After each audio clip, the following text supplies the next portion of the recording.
Eshuloo ilmanii.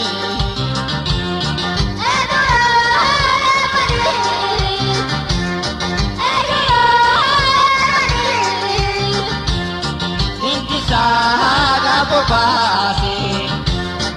Eshuloo ilmanii.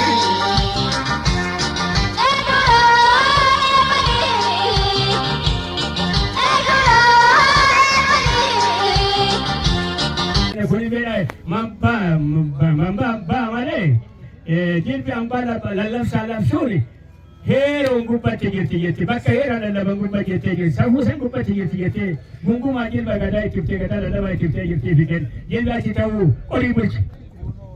Kota Dhufe maal kaa'e gadaana waan kaa'e kota dhufe tartiiba naa kaa'e uumaa naa kaa'e Natacha godhuu irratti jilba maraa itti sodeeffattee jilba maraa itti cimsitee labsii lallaballee achi gootee tartiiba itti godaantaa amma qoriiti guyyaa boruutitti bulchi jedhee naa kaa'ee jira. Hin qoramoo hin qoba. hin qora buutee kenne Guutuu kenne hin qora jechuu isinii gala.